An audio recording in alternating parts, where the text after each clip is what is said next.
শুধুমাত্র একটি দলের পরিবর্তে অন্য একটি দলকে ক্ষমতায় আনতে ছাত্র জনতা রাস্তায় নামেনি। তারা মৌলিক সংস্কার চায় বলে মন্তব্য করেছেন জাতীয় নাগরিক পার্টি এনসিপি, জানালেন দলের আহ্বায়ক নাহিদ ইসলাম। তিনি বলেন, সন্ত্রাস, চাঁদাবাজ মুক্ত ন্যায় বিচার ভিত্তিক বাংলাদেশ গড়তে কাজ করবে এনসিপি। দেশ গড়তে জুলাই পদযাত্রার চতুর্থ দিনে এই মন্তব্য করেন তিনি। এই দিন পদযাত্রাটি পঞ্চগড়, ঠাকুরগাঁও হয়ে দিনাজপুরে পৌঁছায়।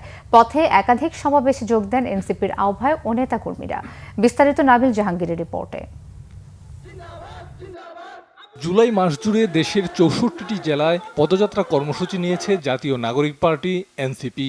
দেশ গড়তে জুলাই পদযাত্রার চতুর্থ দিনে দলের নেতাকর্মীরা পৌঁছান পঞ্চগড়, ঠাকুরগাঁও ও দিনাজপুরে।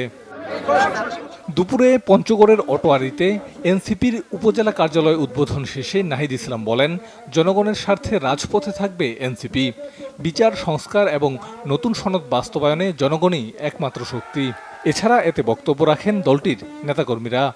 বাংলাদেশের প্রত্যেকটি উপজেলা, শুধু আটোয়ারি নয়, প্রত্যেকটি উপজেলায় আমরা সন্ত্রাস মুক্ত, চাঁদাবাজ মুক্ত একটা এলাকা গড়ে তুলব এবং সেই জায়গায় যুব সমাজ সবচেয়ে গুরুত্বপূর্ণ ভূমিকা পালন করবে। উত্থানের পরে নতুন বাংলাদেশে আবার আমরা দেখছি কিছু রাজনৈতিক দলের কিছু মানুষ তাদের জায়গা থেকে একই অপকর্মগুলো করছে।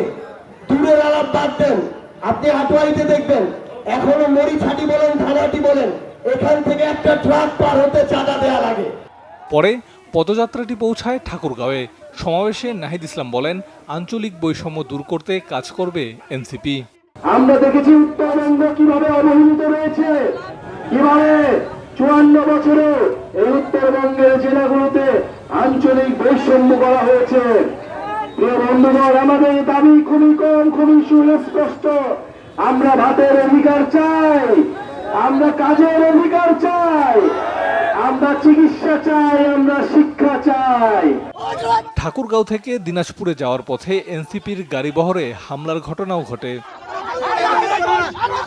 দিনাজপুরে পৌঁছে এক পথসভায় নাহিদ ইসলাম বলেন, তরুণরা কাঠামোগত সংস্কার চায়, শুধু এক দলের পরিবর্তে অন্য দলকে ক্ষমতায় বসাতে তারা রাস্তায় নামেনি। ছাত্র তরুণরা রাজপথে নেমে এসেছিল নতুন কাঠামোর জন্য, নতুন রাষ্ট্র, নতুন দেশের জন্য। সেই একটা দলের পরিবর্তে কেবল আরেকটা দল বসানোর জন্য নয়। পঞ্চম দিনে বগুড়া, জয়পুরহাট ও নওগাঁ জেলায় পৌঁছাবে এনসিপির পদযাত্রাটি। নাবিল জাহাঙ্গীর, বাংলা ভিশন, ঢাকা।